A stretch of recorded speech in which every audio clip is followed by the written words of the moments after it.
Welcome to our deep dive. Today we're tackling a question that I think has fascinated humans forever. How do humans really learn?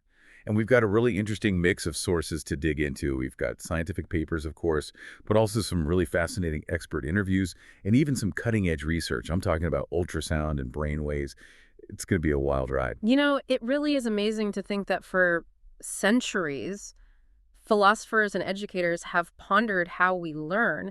And now neuroscience is giving us this incredible look into what's actually happening at a biological level. It really is mind-blowing. One of the biggest takeaways I got from all this research is that learning isn't just about, passively absorbing information. It's about our brains physically changing, rewiring themselves based on our experiences. Exactly. Instead of picturing the brain like a static container for information, think of it as this massive network. Billions of neurons, each connected to thousands of others. We're talking trillions of connections, and they're constantly adapting and changing as we learn. So instead of just like filing away information, we're actually building new roads and strengthening existing pathways in this like intricate neural city. That's a fantastic analogy. And research is showing that the strength of these connections, particularly in certain areas like the hippocampus, that really plays a big role in how well we remember things. I've always been fascinated by that aha moment.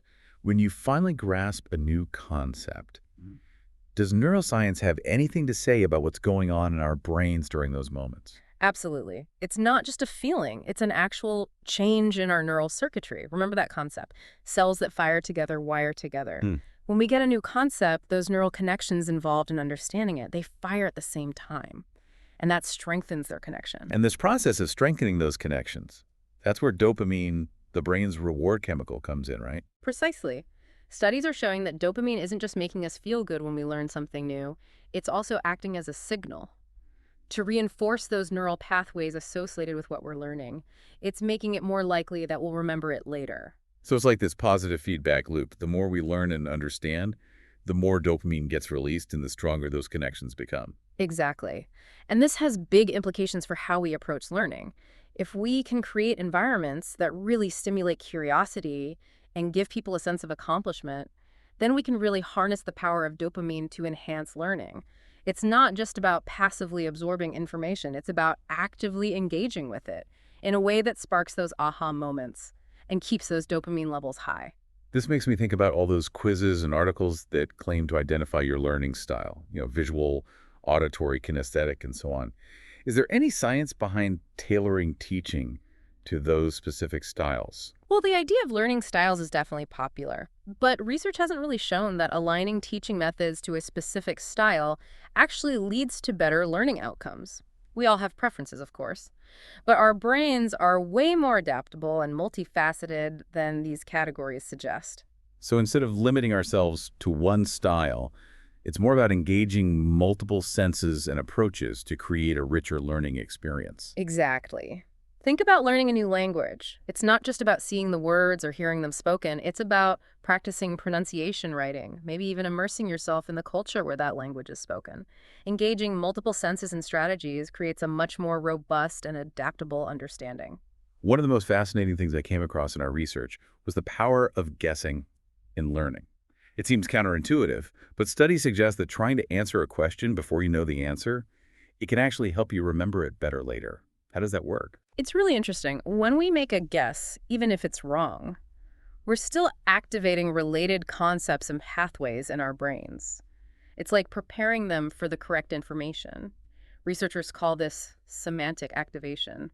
So it's like creating this mental scaffolding.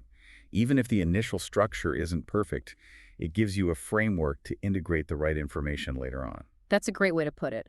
Guessing isn't about being right or wrong. It's about actively engaging your brain and getting it ready for learning.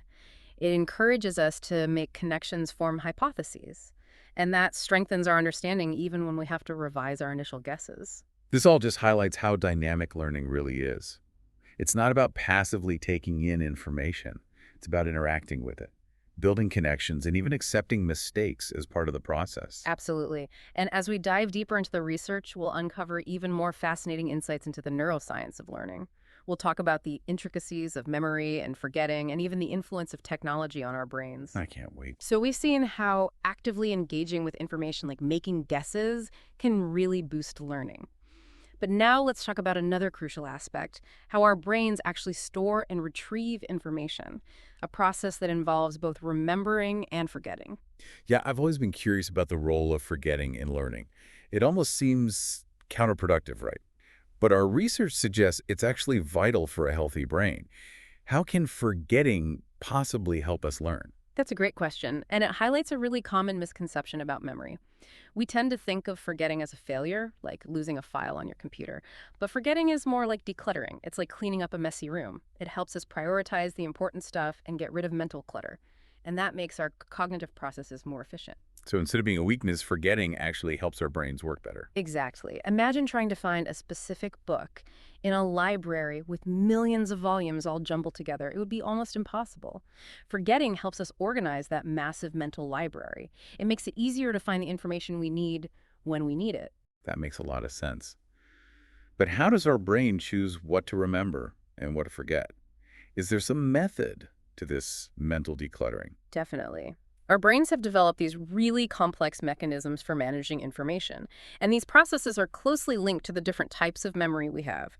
For example, there's declarative memory, which stores facts and events, like remembering historical dates or what you had for breakfast this morning. This type of memory relies heavily on areas like the hippocampus and the cortex. And then there's non-declarative memory, Mhm. which is more about skills and habits, things we do automatically without even thinking about it, like riding a bike or playing an instrument. Precisely. Non-declarative memories depend more on structures like the cerebellum and the basal ganglia. Each type of memory is processed and stored differently in the brain, and they both play a crucial role in our ability to learn and adapt to the world around us. It's amazing to think that different parts of our brains are responsible for remembering a historical fact versus remembering how to tie our shoes. But within each type of memory, there are also stages of processing, right? Encoding, storage retrieval, and of course, forgetting. Exactly. Encoding is how we initially process information. The more attention we pay and the more deeply we engage with the material, the stronger the encoding. It's like the difference between jotting something down on a scrap of paper and carefully writing it in your journal. The more effort we put into encoding, the more likely we are to remember it later. So just passively reading a textbook without highlighting, taking notes, or asking questions, that would lead to weaker encoding compared to more active engagement. Absolutely. Then there's storage, which is the process of consolidating and retaining that information in our brains. This is where sleep plays a huge role. While we sleep, our brains are busy replaying experiences, strengthening connections, and moving information from short-term to long-term storage. So our brains are doing their nightly filing while we sleep. A good night's rest is crucial for learning and memory. Exactly. Sleep isn't just about physical rest. It's about giving our brains the time they need to process and make sense of new information. And then we have retrieval, the ability to access that stored information when we need it, like during an exam or when you're trying to remember someone's name. Yes, those frustrating tip of the tongue moments when you know you have the information somewhere, but you just can't quite access it. Exactly. Those moments highlight how important retrieval cues are. Those are bits of information that trigger the recall of a specific memory. For example, if you're trying to remember a word, thinking of related words or the context where you learned it can really help jog your memory. So it's not just about stuffing information into our brains, it's about creating multiple pathways, a network of connections that make it easier to access that information later. And that's where multisensory learning comes in, right? Precisely. Engaging multiple senses, sight, sound, touch, even smell, it creates a richer network of retrieval cues, making it easier to access those memories later. This is why experiences that involve multiple senses are often much more memorable than those that only engage one. Speaking of senses, our research highlights how powerful smell is in triggering vivid memories, especially those tied to strong emotions. Why is that? It's because our olfactory bulb, the part of our brain that processes smells, it has direct connections to the amygdala, which is our brain's emotional center. This means smells bypass the cognitive filters that other senses go through, creating a direct link to our emotional memory banks. That explains why certain scents can instantly take me back to a specific childhood memory, even if I haven't thought about it in years. It's incredible how a single smell can unlock such powerful emotions and memories. It really is. And while the so-called Mozart effect has been largely debunked, we can't ignore the role of music in creating a positive emotional context for learning. I was just about to ask about that. I've heard those claims that listening to classical music can make you smarter, but I've always been skeptical. While music may not directly boost intelligence, it can definitely influence our mood and motivation. Upbeat music can energize and inspire us, while calming music can reduce stress and anxiety, creating a more receptive environment for learning. So it's not about turning ourselves into geniuses with a specific type of music, but more about creating an emotional atmosphere that supports and enhances learning. Exactly. Music can be a powerful tool to set the stage for learning, for creating a mindset that's conducive to focus and engagement. This makes me realize that learning is such a holistic process. It's not just about our minds, but also our bodies, our emotions, and even our surroundings. That's a key insight. Effective learning isn't just about cramming information into our heads. It's about creating an environment that supports and nurtures the whole learning process. It's about getting enough sleep, managing stress levels, and even being mindful of the sensory inputs around us. And speaking of our environment, we can't ignore the big one, the impact of digital technology on learning. We're constantly bombarded with information and notifications. And I've definitely noticed how this can affect my focus and concentration. What insights do our sources offer about navigating this digital landscape for learning? It's a crucial question. Well, digital technology has undoubtedly opened up incredible opportunities for learning. There are growing concerns about its potential downsides. Research suggests that too much screen time, particularly passive scrolling and consuming fragmented information, it can negatively impact our attention spans and memory. I've definitely felt that mental fatigue after spending too much time online. It's like my brain is overloaded with information, but hasn't had a chance to really process it. That's a very common experience in our hyper-connected world. Our brains aren't designed to handle the constant stream of information and notifications we're exposed to online. This can lead to cognitive overload, making it harder to focus, retain information, and engage in deep, meaningful learning. So how can we harness the power of digital technology for learning while minimizing those potential downsides? It feels like a tricky balancing act. It is, and it comes down to mindful engagement. We need to be more intentional about how we use technology for learning, setting boundaries, minimizing distractions, and prioritizing activities that promote deep focus and cognitive engagement. It's about using technology as a tool to enhance learning, not a distraction that takes away from it. So it's about finding that balance between being connected and being present, between absorbing information and actually processing it. Precisely. It's about being aware of how our digital habits affect our cognitive processes and making conscious choices that support our learning goals. What about the potential of virtual reality for learning? Our sources mention that VR is particularly promising for skills training. Why is that? Virtual reality offers this incredibly powerful new tool for learning because it creates these immersive, realistic simulations that allow us to practice skills in a safe, controlled environment. Imagine learning to operate complex machinery, perform surgery, or even navigate challenging social situations, all within a virtual world where mistakes don't have real-world consequences. It sounds like the ultimate training ground, a place to learn and experiment without the fear of failure or real-world risks. Exactly. That's the beauty of VR for learning. It lets us step outside our comfort zones, push our boundaries, and develop new skills without the pressure and potential consequences of real-world scenarios. This can be incredibly empowering, especially for tasks that involve complex procedures or emotional intelligence. This has been such a fascinating exploration of how our brains store and retrieve information. It's made me realize how much more there is to learning than simply absorbing facts. It's this dynamic, multifaceted process that involves our whole being, our minds, our bodies, our emotions, and even our environments. Wow, it feels like we've just scratched the surface of this whole world of neuroscience and learning. We have, but even so, it's clear that understanding how our brains learn can really help us learn more effectively, retain information better, and ultimately reach our full potential.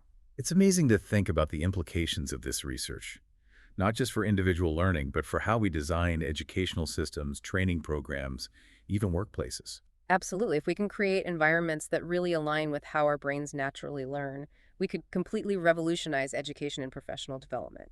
Imagine classrooms that are designed to stimulate curiosity, encourage active learning, and provide opportunities for multisensory experiences. It would be such a shift from the traditional passive model of learning. Exactly. Instead of a rote memorization and standardized tests, we could focus on developing critical thinking, creativity, and problem-solving skills. The skills people actually need to succeed in today's world. And in the workplace, how could these insights from neuroscience be used to make training programs more effective and foster a culture of continuous learning? Imagine workplaces that prioritize personalized learning paths that are tailored to each individual's needs and preferences. Imagine training programs that use interactive simulations, real-world problem solving, and opportunities for people to learn together. It sounds amazing. But how do we bridge the gap between this fascinating research in neuroscience labs and the reality of classrooms and workplaces? Collaboration and communication are key. We need neuroscientists, educators, trainers, and even learners themselves all working together, sharing knowledge, experimenting with new approaches, and constantly evaluating what works best. So it's about creating this feedback loop between research and practice, making sure that the latest scientific discoveries are actually being applied in the real world. Exactly, and that's where initiatives like this deep dive come in. By raising awareness about the science of learning, we can empower individuals and organizations to use these evidence-based approaches and create truly transformative learning experiences. One of the biggest takeaways for me today is that learning is an active process. It's Yeah. not just passively absorbing information, it's about actively engaging with it, making connections, and even embracing mistakes as part of the process. That's such an important point. We often see mistakes as failures, but neuroscience shows us that they're actually crucial for learning. Mistakes provide valuable feedback. They help us identify areas to improve, and they ultimately make our understanding stronger. So instead of being afraid of making mistakes, we could view them as opportunities for growth, as stepping stones on the path to mastery. Exactly. And that's a message we need to emphasize in our classrooms and our workplaces, even in our own self-talk. It's about developing a growth mindset, one that embraces challenges and sees setbacks as opportunities for learning and development. This deep dive has completely changed the way I think about learning. It's made me realize that learning is not a destination. It's a dynamic, constantly evolving journey of discovery and growth. And it's a journey we're all on throughout our lives. The human brain is incredibly adaptable. It can change in remarkable ways. And the more we understand about how it learns, the more effectively we can unlock its full potential.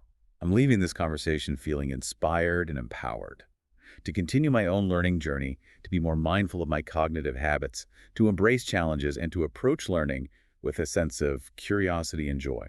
That's wonderful to hear. The ultimate goal is to inspire a lifelong love of learning, to empower people to take an active role in their own learning journeys, and to help everyone unlock the incredible potential that's within each of us. As we wrap up this deep dive, I want to leave our listeners with a question. Knowing what we now know about the amazing plasticity of the brain, the power of curiosity, and the importance of active engagement, what will you do to optimize your own learning and reach your full potential? It's a great question to reflect on, one that can lead to a lifetime of exploration and discovery.